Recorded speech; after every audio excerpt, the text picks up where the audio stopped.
Predict, pick, and prevail in your fantasy football leagues with Nick Giacobbe and Nick Cap. From breakouts to busts, superstars to sleepers, these are the guys that will help you achieve fantasy glory. This is the Primetime Fantasy Podcast.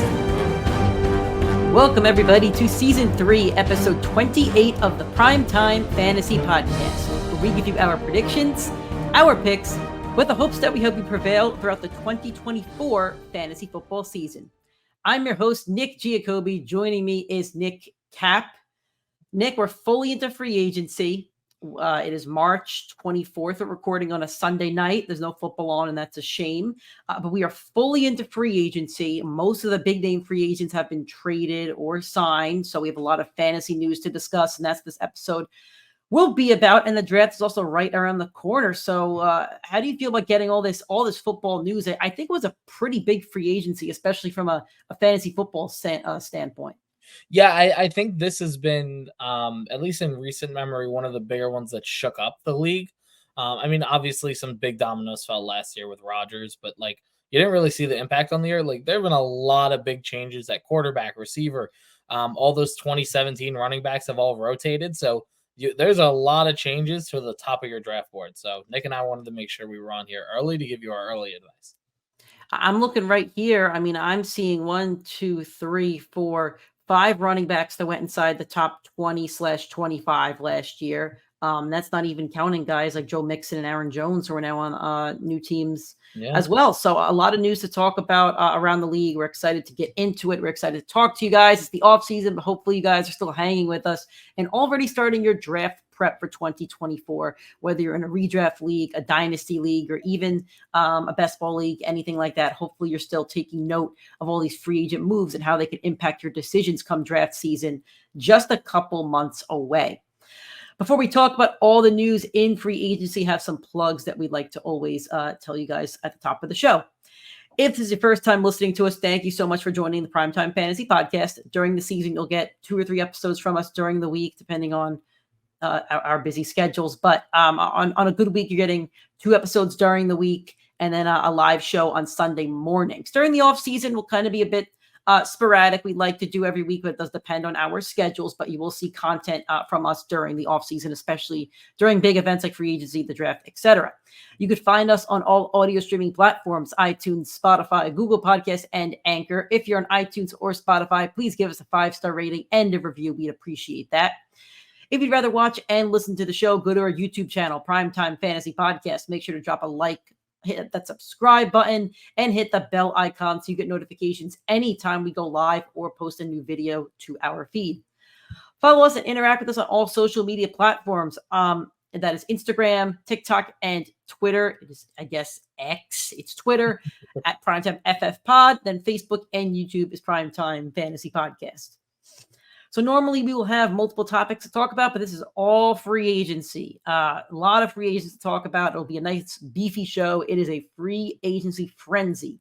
So let's get into it. And we're going to go position by position here. So let's talk about the quarterbacks. So first domino that fell, or maybe not the first domino that fell. I'm going to go down the list a little bit here, Nick. I'm just going to go with the re-signed players first when we go position by position. So Baker Mayfield re-signed with the Tampa Bay Buccaneers, 3 years, $100 million.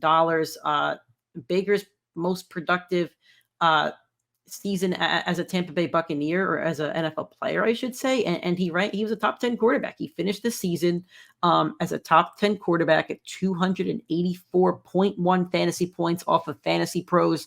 Tua Tagovailoa was only 0.3 points ahead of him. So excellent season for Baker. Nick, your thoughts about Baker re-signing with the Bucs? I mean, it was the right decision for the team, for fantasy. Listen, we know who those top guys are. They kept their top guys in house. So you got to give him credit. Baker played probably his best season as a pro. Maybe that 1 year in Cleveland where he got the playoff win might have been better, but I think this was the best team that he's been on, the best performance we've seen, definitely from a fantasy perspective. A lot of guys on that team benefited. Rashad White was a premier running back, and not a lot of people expected that. Mike Evans, you didn't see any decline in his game. We'll get to him a little bit later, but listen, they kept the core the same, and I think that was the right decision. They gave him the right contract, and for your fantasy team, I mean, you got to expect similar production from last year to this year. And the schedule this year is a little bit more difficult, but that division is still very, very susceptible and very, very opportune and bright for some of those top fantasy guys. So you gotta be staring with green lights. And I think you're gonna see a lot of their ADP a lot higher than last year. I remember Mike Evans was 5th, 6th round. Baker was undrafted. Godwin, I know he was injured, so he was later down the board. And Rachaad White, obviously.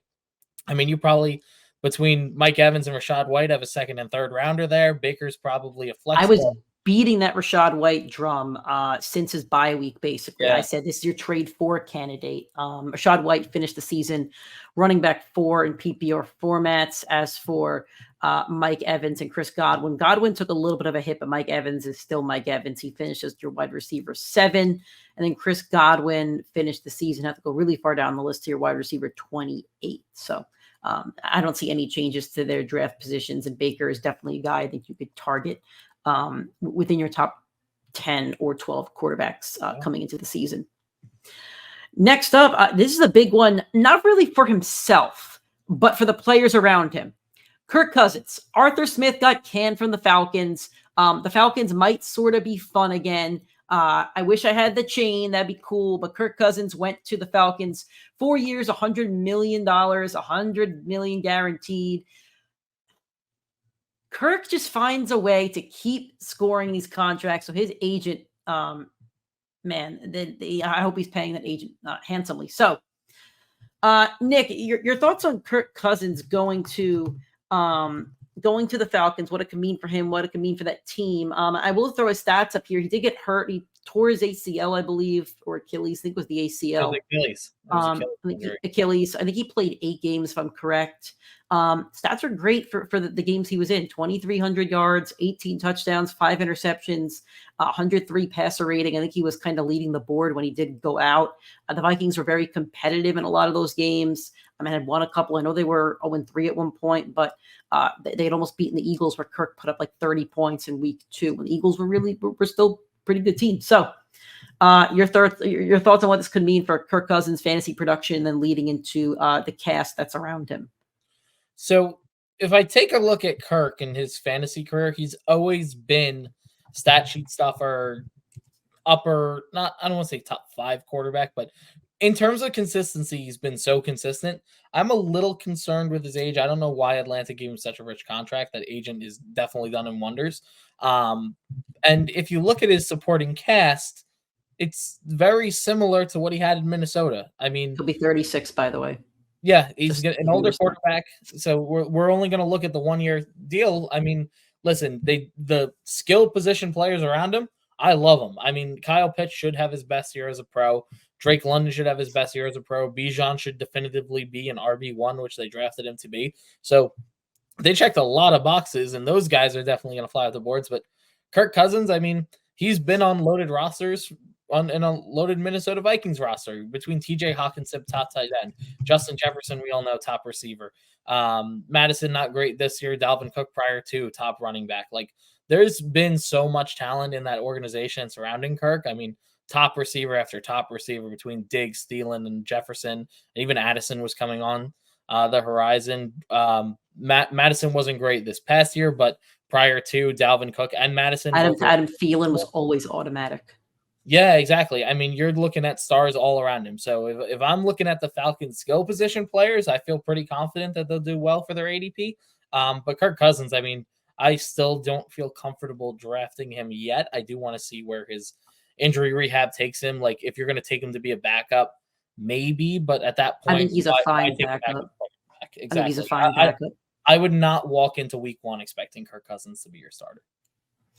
Yeah, looking at the skill position players, Drake London is going into his 3rd season, back-to-back season, 72 receptions and 69 receptions. Nice. 866 yards and 905 yards, 4 touchdowns to 2 touchdowns. So his production should definitely get an uptick. He finished the season as your wide receiver 37, which is not great. And then you're looking at tight end darling Kyle Pitts, who people just all over, finishes tight end 13 last year. Pitts stats are reading at in 2 seasons, 28 receptions, 356, and 2 touchdowns, 53 receptions for 667, 3 touchdowns. Both should get an uptick. Bijan Robinson, still probably around 1 talent. And we'll have this conversation closer to draft day. How many round 1 running backs are there anymore? It's McCaffrey, Breece Hall, Cam Akers, probably. And Not Akers, Kyron Williams, yeah. Yeah, that was a bad slip by me. I'm running on a lot less sleep than normal. I have a little puppy in the house now, for everybody that doesn't know. Kyron Williams, yep. And possibly Bijan Robinson, just based off the talent alone and based on the fact that maybe Gibbs sneaks in there in some drafts, but yeah, it's very, very thin at the top. He's still competing with another back, which is tough. Yeah. Okay. Moving on, the Steelers definitely had a shakeup. They traded for Russell Wilson. I forget what they signed Russell Wilson. The Broncos cut Russell Wilson, and the Steelers signed him for 1 year and a whopping $1.2 million, while the Broncos are paying him a handsome, I think it's $36 million. So Russell Wilson is obviously waving the terrible towel and going, here we go. And the Steelers are all in on him until they trade for Justin Fields. And there's a lot of, I don't know if controversy is the right word, but a lot of information flying around that Fields requested the Steelers and the Bears could have gotten more for Fields and they went with the Steelers. We're looking at a 6th-round pick for Justin Fields. But the reports coming out is that Russell Wilson will be the starter week 1 for the Steelers. Who knows? But what do you think, Nick? Well, what do you think this makes for, for the Steelers offense, which is probably going to look a tiny bit different no matter who's under center? Yeah, I mean, listen, I would have said this before Russ was there. Arthur Smith, offensive personnel control. Do you trust anybody after seeing the stacked roster in Atlanta and seeing how they all finished in fantasy? No, probably not. None of them delivered on ADP except Tyler Algier. So you will not find me confidently drafting the Steelers because of that. And on top of that, I think Russ is clearly a better quarterback than Kenny Pickett. I'm not confident Russ is the starter by week 17, week 18. I think it'll switch at some point to Justin Fields before the end of the year. So for me, Russell Wilson, I'm not touching in fantasy. Statistically, his touchdown interception ratio was fine. But there's a reason that 30 teams in the NFL didn't want meetings with him and he got cut from Denver. The Giants only gave him a meeting because he wanted to meet with the Giants and would not accept being a backup quarterback for Daniel Jones. Which he shouldn't be. He's a better quarterback than Daniel Jones. Correct. I respect that. But at the end of the day, listen, you have a shot now. You have a top tier receiver. You have 2 good running backs. You have a formidable tight end, which is everything we heard when he was Denver Bronco. So I don't know exactly what we're going to see from Russ. I don't think he's going to be much better than he was in Denver. But for those skill position players, they definitely get an upgraded quarterback. I think the running back should be good. This will be the best running game that he's had since his time in Seattle. So that should be a bigger plus mark, but I don't think he's going to be too fantasy relevant. George Pickens might be an elite receiver this year because he's just so talented and they don't have a lot of other pass catching options, but they're going to draft the receiver, I think. You will not find me reaching on any Steelers player this year. No. And they traded Deontay Johnson, who's not on our list, by the way. But they traded Deontay Johnson, who's kind of been Mr. Reliable for the Steelers for a couple of years. A little shocked about that. So my thinking, I thinkerton that there is going to be a receiver on the horizon come April 26th or whatever, that 25th, I think is the draft. But that defense is loaded. So I think it's going to be a very defense heavy carrying that team, and not a lot of points are going to be scored. So I will stay away from Russell Wilson. They're going to feel a lot like the Broncos with Tebow, I think, where it's high paid defense, low paid offense. And if you're efficient, you're going to win games, but you have an inherent ceiling. Yep.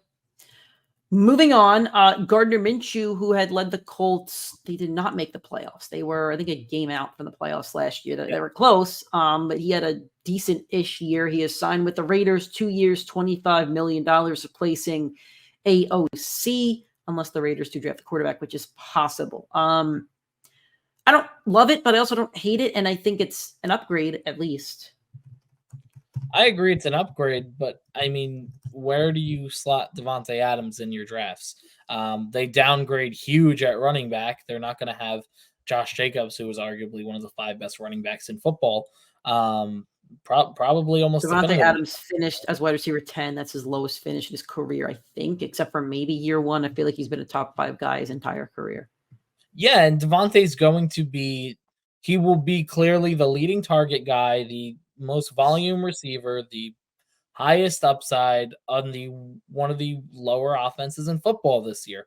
And it's a shame. I wonder if he ends the year on the team, but you can't draft Davante Adams expecting him to get traded midway through the year. You have to draft Davante Adams expecting him to finish as a top 10, top 15 receiver, which is where I imagine he goes. And I've been lower on Davante Adams for a couple years now, so I'm going to continue the train because I don't trust the quarterback play from Gardner Minshew. I know Michael Pittman was a good receiver, but Pittman was only a good receiver because he was drafted in the 6th, 7th round and finished as a 3rd, 4th round type of guy. So we'll see where his year winds up. But again, Davante, I think the talent's there, the name's there, but the quarterback play's not. So we'll see where it falls closer to draft time. But as of right now, I'm not too confident in Gardner Minshew leading them to a playoff run. 2 things. Minshew finishes quarterback 21, so I wouldn't be drafting him. I will say, though, I think you're wrong about Pittman finishing as a round 3 or 4 guy. He finished as the wide receiver 13 and also missed a game. He did end the season on a sour drought. I think he got the concussion, I think in week 16 or 15, and then he had a bad dip in week 16, 17. But I digress. I do agree with everything Nick says. The Raiders' offense is not fantasy friendly at the moment. Some other ones here. We kind of graze over some of these. Jacoby Brissett, 1 year, $8 million with the Patriots. Not sure what they're going to do, but I don't want anybody on my team that's a Patriot. Jameis Winston, 1 year with the Browns, up to $8.7 million. He could back up Jameis Winston. Joe Flacco's with the Colts, 1 year, $6.5 million. Marcus Mariota with the Commanders. Drew Lock with the Giants. The last one here is Sam Darnold, 1 year, $10 million. He has a chance to start for the Vikings. I think they're locked in on a quarterback. I think they'll get JJ McCarthy. McCarthy shouldn't be playing day one, but we'll see if they do.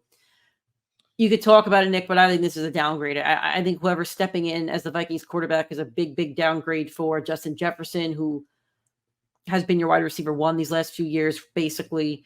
Jordan Addison, who was pretty awesome last year, and TJ Hawkinson, who's coming off like an ACL tear. I can't tell you when he's going to return, but he won't be ready for the start of the season, I don't think, unless he has some crazy training regimen. They also signed Aaron Jones, who I think is actually the most valuable piece of this Vikings offense at the moment from a fantasy perspective. I know it's crazy to say over Jefferson, but I'm projecting Aaron Jones ADP at rounds 3 to 4, and Jefferson's still going to be a round 1 kind of guy. I think your value might be in your Aaron Jones in rounds 3 to 4.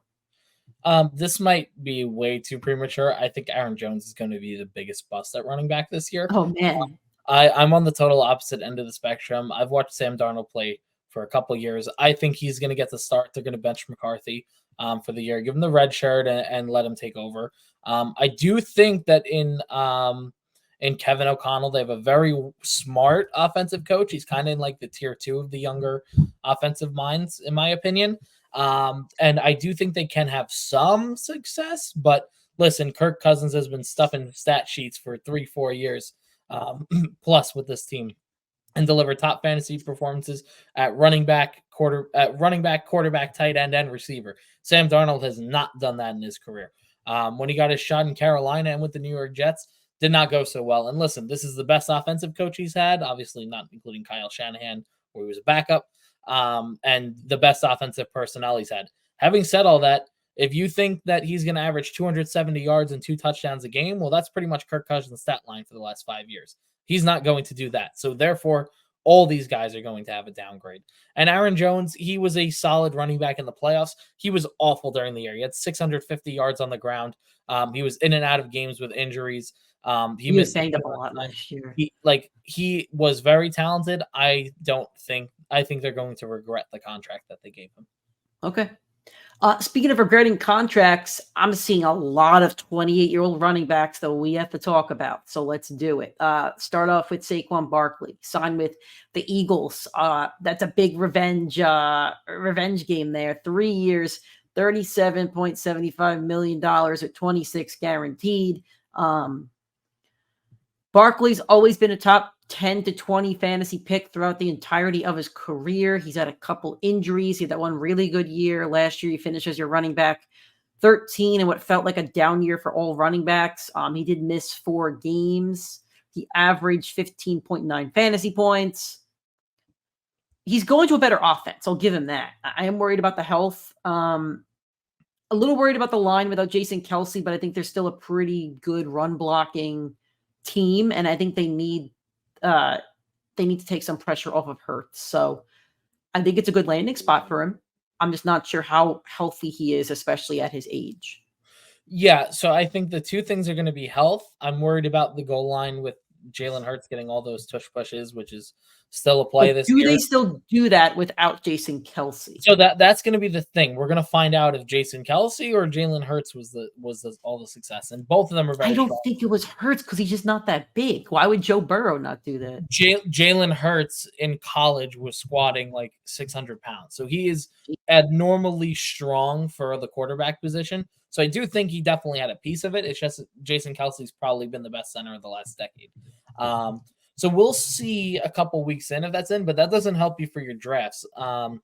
If I were drafting Barkley, I would not feel comfortable taking him as my first running back off the board unless if it were end of the second, early third round, just because of the injury concern. And I can't see him having more usage in that offense than he did for the Giants, because the Giants had to use him as a 3-down back, and he was their leading pass catcher and their leading rusher. That's not going to be able to happen with A.J. Brown, Devontae Smith, Dallas Goedert on that team, and Jalen Hurts, of course, being a rushing threat. So that's a little bit of the concern, but like Nick always said, follow the money. They paid him, they're going to use him.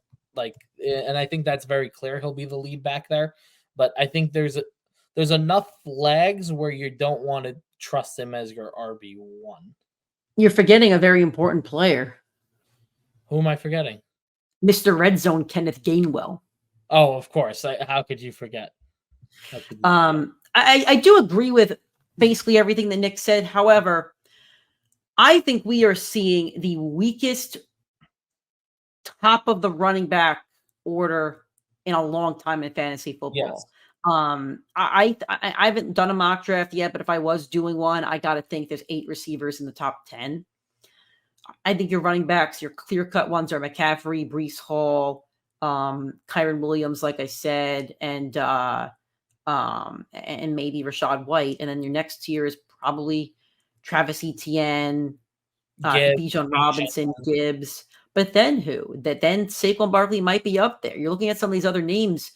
Raheem Mostert, what do you do with him? Joe Mixon, Derrick Henry, all guys we're about to talk. Alvin Kamara, we're about to talk. Tony Pollard, we're about to talk about all these guys. So I think drafting running backs is going to be very, very tricky this year. I compared to last few years, I think it's going to be very, very tricky. Yeah.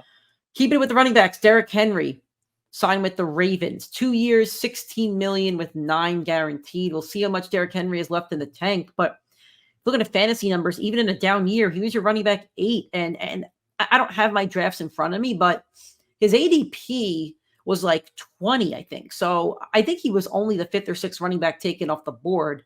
Does it feel like a bust by name? Yes. But if you're looking at the numbers, I mean, there are bigger busts here that were taken ahead of him. He kind of delivered for his ADP. He was still a middle of the second, end of the second round guy in most formats. So, in my opinion, it's a better situation than Tennessee for touchdowns. But, I mean, do you think Lamar's going to have 800 yards and Derrick Henry's going to have 1,000? It's a better situation for touchdowns in the sense that they'll be scoring more points, but you will always have to worry about the touchdown getting robbed off a read option. And that's going to be a night. If you're a defensive coordinator, what on earth are you doing when the backfield has big Derrick Henry and Action Jackson? Like, what do you do with yourself? That's impossible to stop almost. I would run a read option 4 straight times. You're getting in on one of them. I agree with that. And listen, they're going to be a fun Madden team. For sure. Nick is going to, I was going to say, Nick would hate playing me as the Ravens. I would hate playing against them.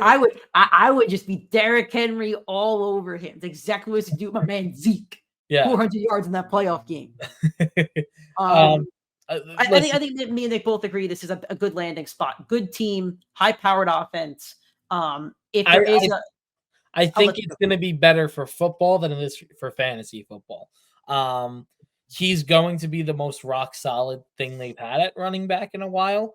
But they didn't pay him that much money, and it sounds like Derrick Henry didn't have much of a market. I'm surprised Dallas didn't give it a shot for this contract or better.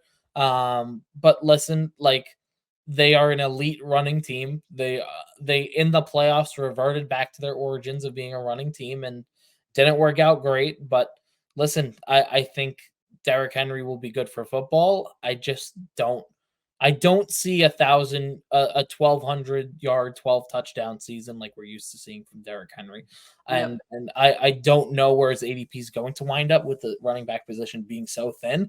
But if I had to bet on him finishing in the top 10 or outside the top 10, I would lean outside the top 10. We should probably also note when we're doing these, I guess, who's replacing the player if there is no replacement. So for Derrick Henry, it's probably going to be Tajay Spears. Well, it's Tony Pollard.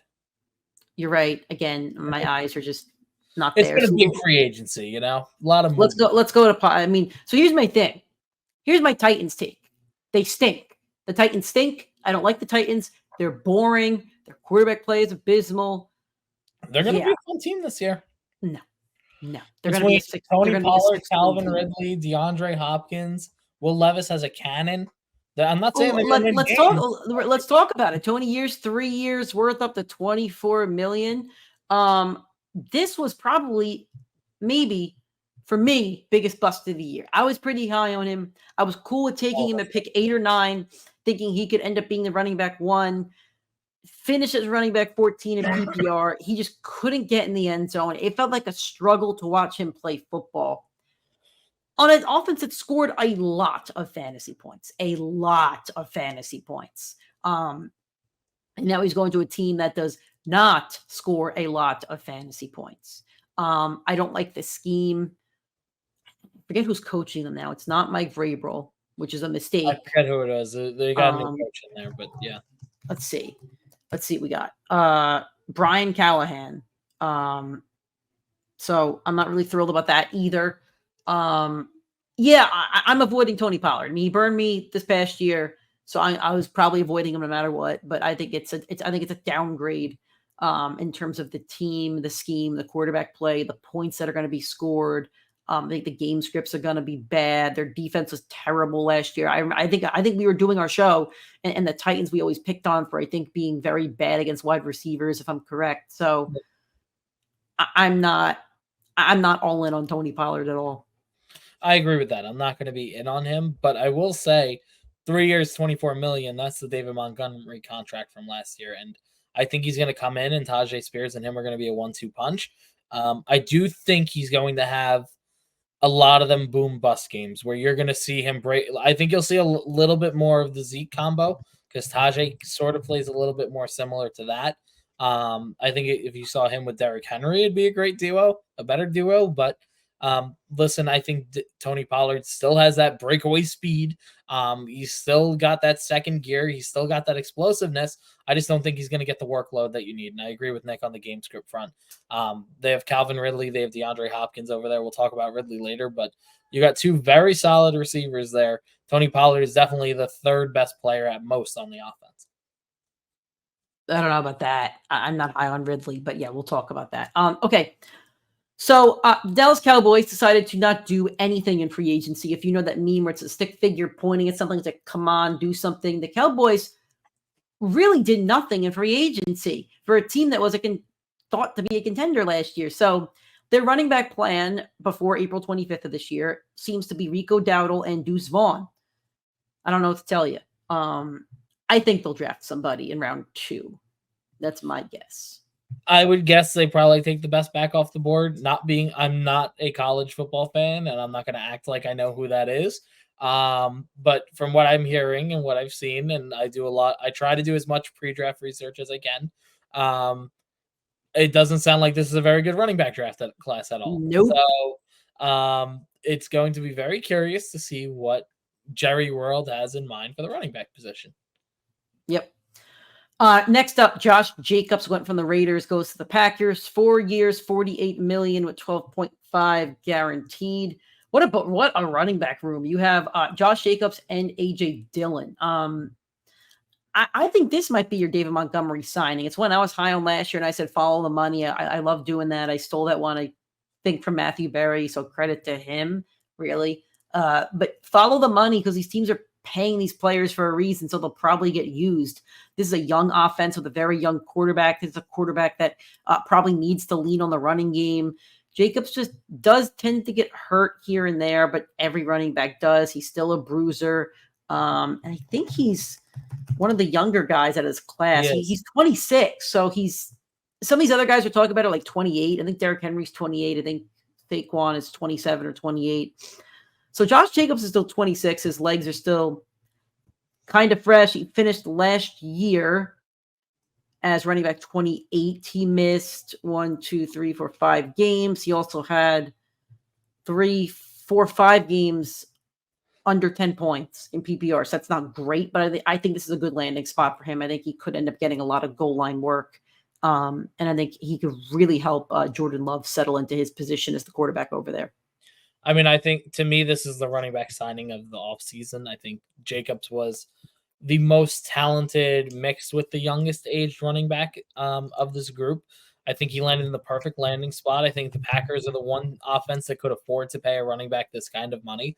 I think the Packers on the back half of the year were very explosive. They had running, as I said earlier, Aaron Jones was in and out of lineups. If they could have Josh Jacobs solidified as their RB1 for the year, Jacobs is going to lock in a top 10 fantasy finish. And I think it's very clear that the Packers have this roster, and they just came off winning a major upset playoff game. They're loaded, and there's a lot of hype around Jordan Love right now. I don't think they're going on a Super Bowl type run, but they're definitely a team that thinks they're only 1 year out. And with Jordan Love being paid so little, this team is going to put the pedal to the metal, and they're going to go try and win a Super Bowl. And it's what they've done with Favre. It's what they did with Rodgers when they were young and very early in their career. They tried to get it done. And Green Bay's done a great job putting talent around him. And I think to keep it to the Jacobs point, I think you've got a top 10 running back. And I don't know where his ADP is going to be, but if he's anywhere outside the top 10 running backs, if he's at the back half of the second, early third, that's the guy I want to target over Saquon Barkley. And as for the Raiders, they also kind of did nothing in free agency. I think they signed a solid D tackle, and they signed Gardner Minshew, I guess. But for their running back plan, they have Zamir White, and they did sign Alexander Madison. So I could see them drafting a guy as well. I think this is a running back room that I will not be targeting. I will say Zamir White did have a good couple games while Jacobs was out. Solid. But I don't know if I want. We'll see where White goes. It's probably in the RB 20-ish range. Like, that's not a terrible area to take him, but I don't think it's clearly a downgrade for the Raiders. You weren't going to upgrade from Josh Jacobs unless you signed Barkley to stupid money. So the Bears signed DeAndre Swift 3 years, $24.5 million with 15 guaranteed to pair him with Caleb Williams, who they'll be drafting. But the thing is, the Bears kind of had running backs, right? They had Khalil Herbert, who they still have. They have Roschon Johnson, who they seem to be high on. They also had, what's his name? The big guy. Dante Foreman, who is no longer with them. I don't get this one. Swift was okay last year, but he also is a little bit older at this point. I think he's 26 as well. He's 25 actually, so just turned 25. So he's on the younger end. But he does seem to get banged up a bit often. It feels like maybe that's just a narrative. I don't know. I don't love the signing. I feel like they threw some money around that they didn't need to. I guess it's an okay landing spot. There are pieces on that offense now, but I don't know. The line is bad. The line has always been bad, and the Bears are bad. And that's my thing. The Bears are bad. I just rarely target Bears because they're the Bears. And I hate saying that, but Bears are kind of bad, always. I think this is the year the Bears turn it around with Caleb, but I don't think the DeAndre Swift signing was right. I think if you were going to be willing to pay a running back 3 years, $24 million, David Montgomery should have stayed place. And you would have had him on the second year of the deal by now. I think I did not get the signing for them. I think there were better running backs you could have paid. You could have given that money to Derrick Henry. You could have given it to Josh Jacobs. You could have given it to Tony Pollard. If you want to spend up a little bit more, you could have gotten Saquon. And they had so much money to spend to build a team. And listen, they've done it this offseason. They added pieces, but this was not the way. I do give this money to an offensive lineman. Like, what are you doing? Yeah, I think that's fair. Okay. Austin Ekeler, who me and Nick, we did throw him in the trash like 2-3 years ago, and then he kind of ran all over us. And last year was the down year. We were a year early on that prediction. That's okay. Went to the Commanders, 2 years, $8.4 million. He was terrible last year. Maybe he was the bust of the year because probably finishes the running back 26. He looked slow. He looked out of place. He didn't look like the Austin Ekeler that we know. He's a little bit undersized, and I'm undersized too. So like I like to root for those guys. But he's 28 years old. He's actually going to be 29 this year. His birthday's in May. Happy early birthday! But I will not be touching Austin Ekeler. I think I was a report that he's going to split carries with Brian Robinson. It does sound like he's going to be the third down back there. So pass catcher. I do think it's a fine signing. I think for a team that's going to have a young quarterback, I think it's a fine signing. I don't think there's anywhere he would have signed that I'd be like, yeah, I want him on my fantasy team, but I think it's a fine signing for the team. I think that's very well said. I don't think there's anywhere he would have landed where I'm like, he's a must draft, because I don't think the talent level is there anymore. I think Houston probably would have been the best destination for his ADP. His best destination would be Tom Brady unretires, goes back to the Bucs, and he signs with the Bucs. I don't know, because I still think I'd take Rachaad White, and he'll probably bring a friend or two in. I don't know. I don't know. Rex Burkhead are on the market. Yeah. So is James White. Yeah. Listen, I don't think Ekeler. I don't think he has it in the tank anymore. It was sad to see, because the Chargers did tell him like he no longer has the ability to like be that guy, which is why they never offered him a contract this offseason. That's brutal, considering he's a vet of that organization and one of the best running backs, the best running back they've had since LT. Having said that, he doesn't have it in the legs anymore. I think Brian Robinson is clearly going to be first down, second down, take the brunt of it. You'll see Ekeler catch some balls. He's going to get drafted in that RB dead zone probably, and I can't see myself drafting him there. This is the Leonard Fournette of years past. That's my comp. You're drafting based off a name. I guess, yeah. Another name, Aaron Jones, Vikings, 1 year, $7 million. I think I have to retract my take here. He's 29. That's old, man. For running backs, that feels old. But they don't have anybody. So, yeah, we'll see. I don't know.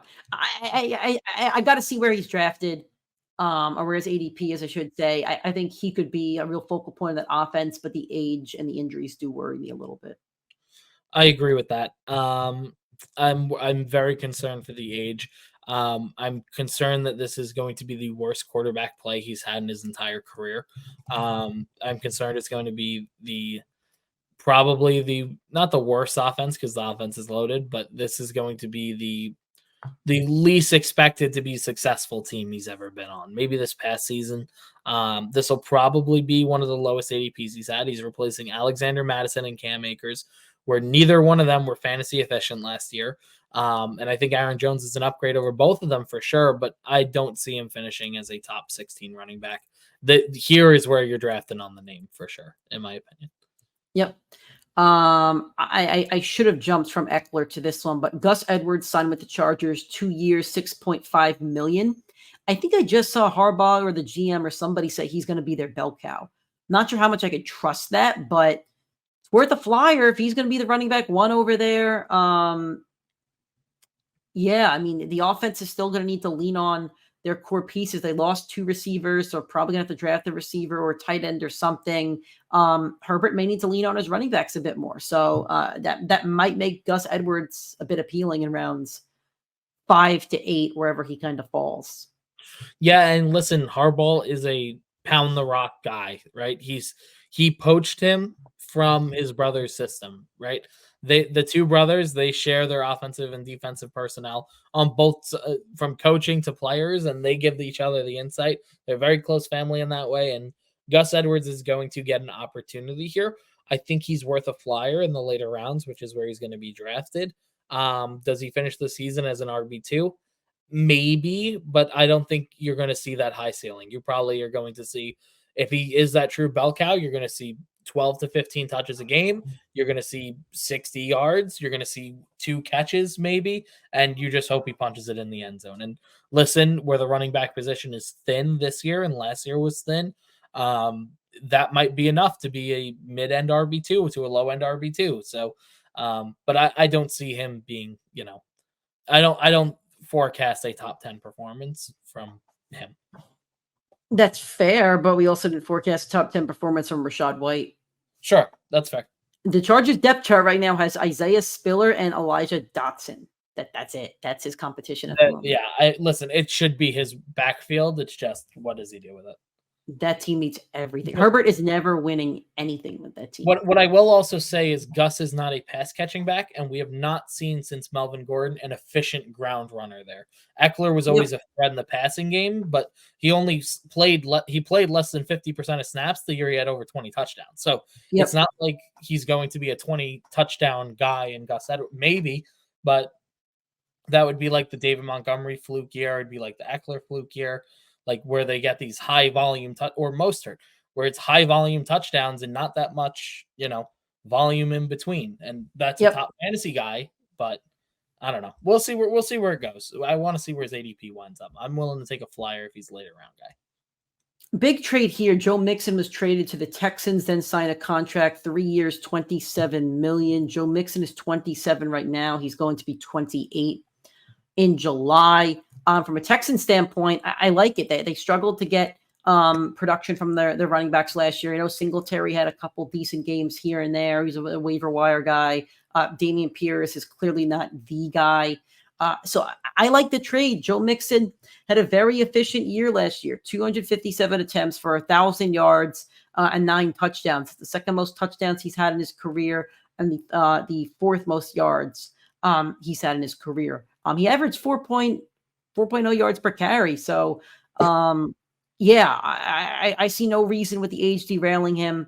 Going to help Stroud out a lot because it can't just all fall on him.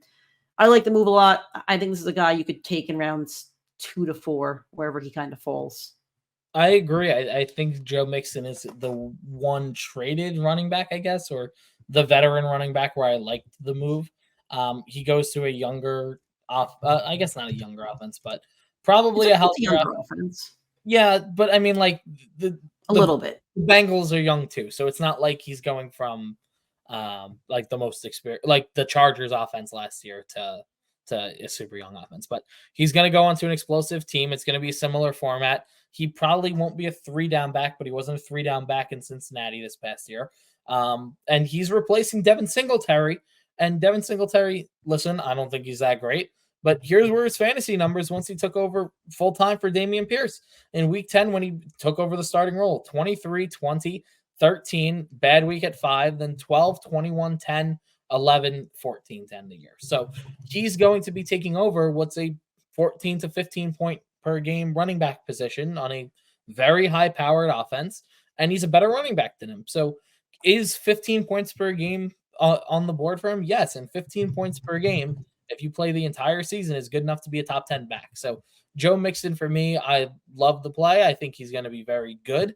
I don't see a lot of 40, 50-point bombs that win you an individual week in his future, but I do think he's going to be a very solid 10, 12 touches, 3, 4 catches, and solid every game, and end zone 1, 2 touchdowns a game. Like, I think he's going to be an outright bruiser this year, and he's going to deliver for fantasy. I was high on him last year, too. He finishes as the running back 6 last year, ahead of guys like Kyron Williams, Bijan Robinson, and Jahmyr Gibbs, who were projecting as first-round picks. So something to note. Sure. Replacing Joe Mixon, they signed Zack Moss, who last year had the most productive year of his career, 794 yards and 5 touchdowns, backing up / starting in place of Jonathan Taylor. Zack Moss is going to be 26 years old. Or he'll be 27 in July, but he's 26.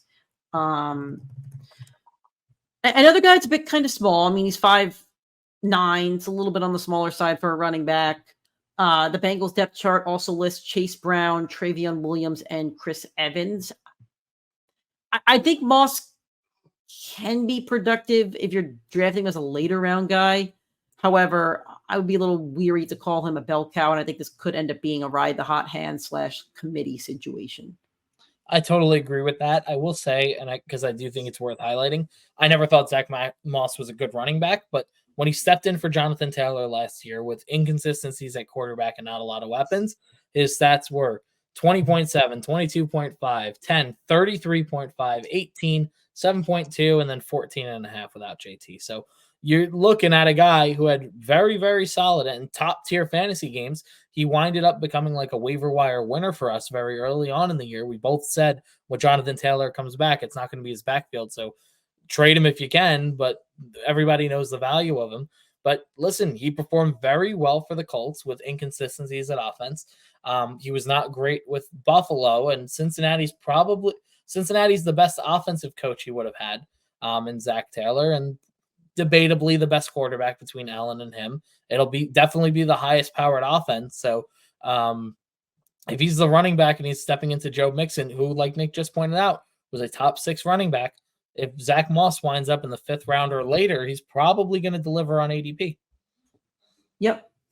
Antonio, some other ones that we're going to note but not really break down here. Antonio Gibson went to the Pats, 3 years, $15 million to back up Ramondre Stevenson. Devin Singletary signed with the Giants, 3 years, $16.5 million, replacing Saquon Barkley. That might be one you may want to keep your eye on later in drafts, but I could also see the Giants drafting a running back at some point. A.J. Dillon re-signed with the Packers, 1 year, $2 million. I don't think that'll affect Josh Jacobs. Rico Dowdle re-signed with the Cowboys. Alexander Madison with the Raiders. And that's it. But I'm also seeing a couple guys like J.K. Dobbins, I guess, isn't signed to a team right now. Neither is Rashad Penny, Ezekiel Elliott, Damian Harris, Clyde Edwards-Helaire, Cam Akers, and Kareem Hunt. I don't think J.K. Dobbins, I think the concern is just he's gotten injured so many times in his young career. Yep. And so we'll see about him. I do think the Cowboys are going to make a move for one of these guys. Kareem Hunt feels the most like a Cowboys type running back. He does. But we'll see what happens. I think the Cowboys have to make a move. I think they're the big question mark, and it's just which one of these guys that they decide to throw the veteran minimum at. Moving on to wide receivers, just because he's not on the list, I would like to get it out of the way almost. And I think it's the biggest news out of all of these receivers. It's just not on our list. Keenan Allen was traded to the Bears. I forget what for, though. I think it was a 4th round pick. A 4th? Yep.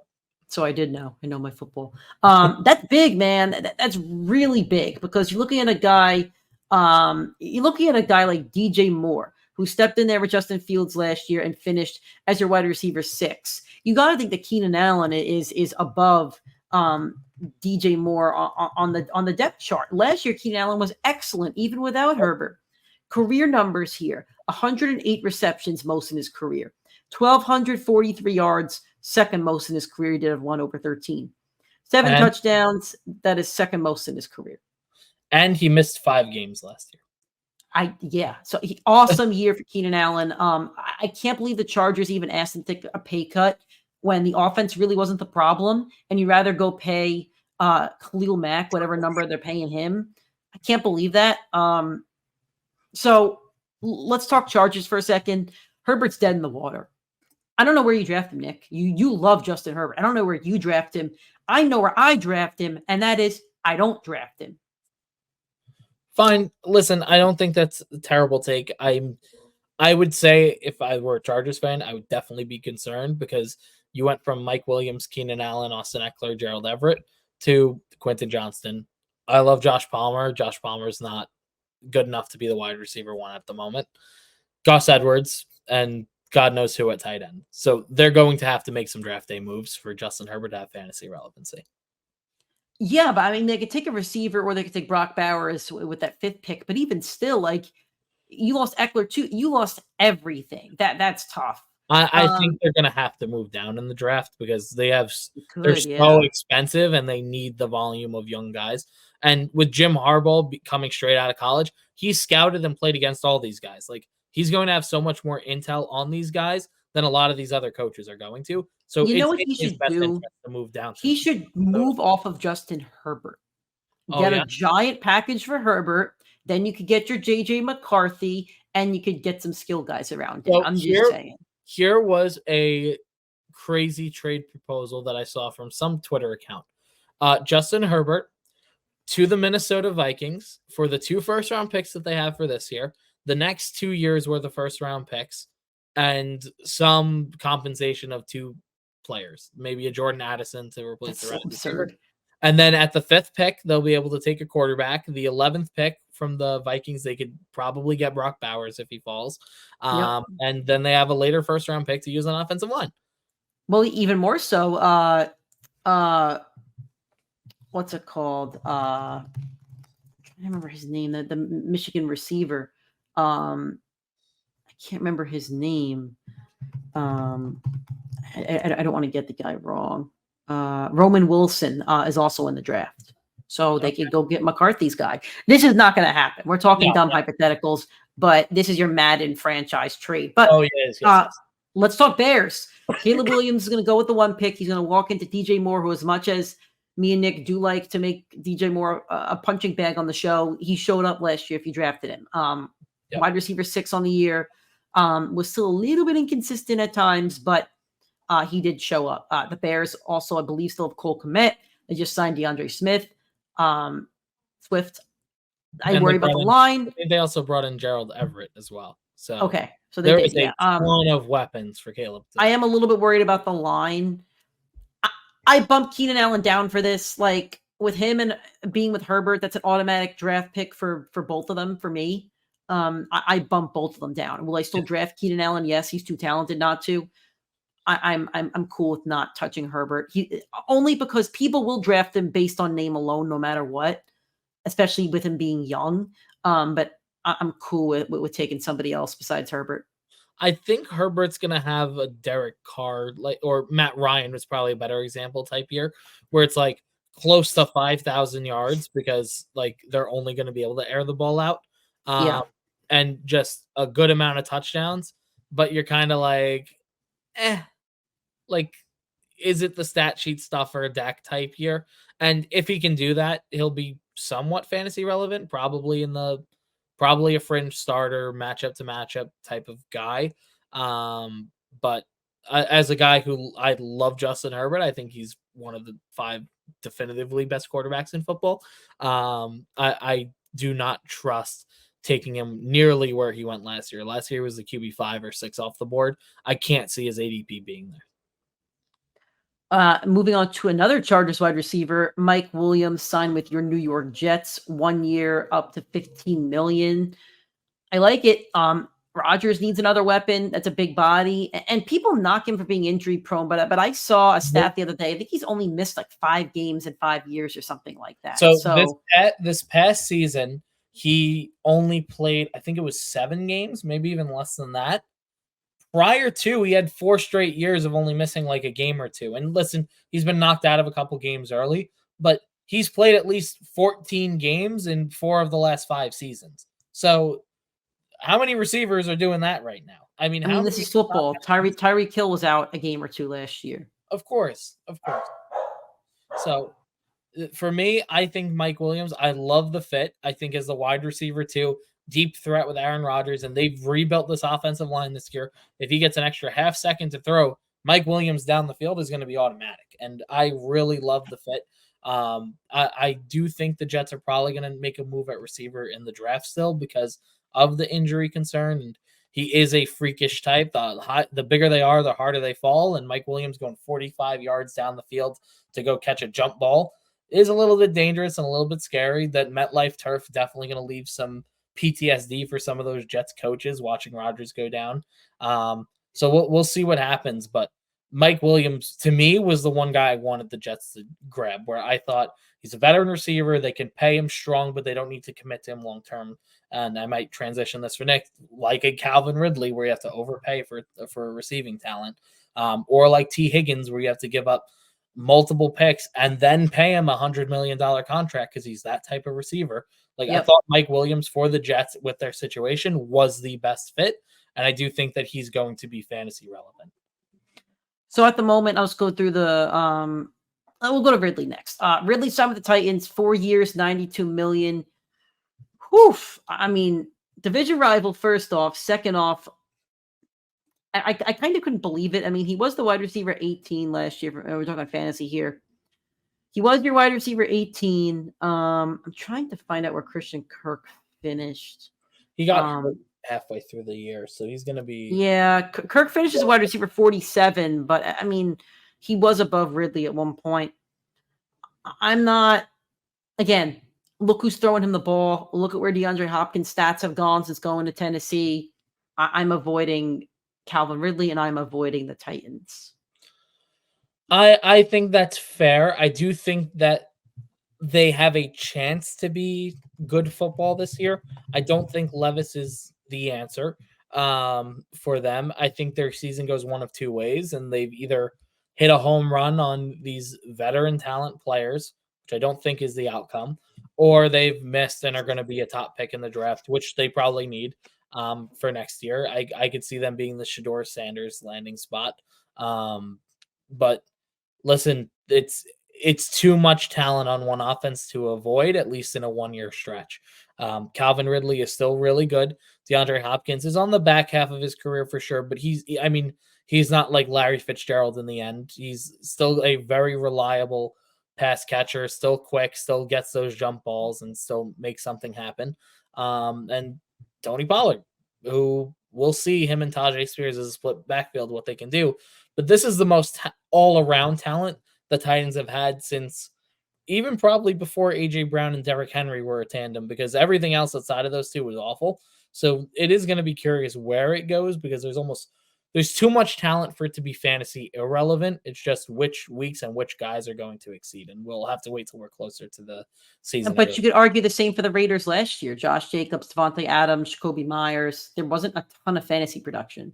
I disagree on that, because I think Jacobs and Zamir White combined, if you had a healthy year from one of the Jacobs, let's say, if you put Zamir White's numbers in there, he's a top 10 back. Devontae Adams, he didn't deliver on ADP, but he's a top 10 receiver. Jacoby Myers appeared to be a steal of the draft. Like, all three of them delivered for fantasy, just not for their ADP. So that might be the question here, where is Calvin Ridley going to go in the third round or fourth round like he did with Trevor? Probably, and I don't think I would be comfortable taking him there. DeAndre Hopkins might slide to the 7th or 8th.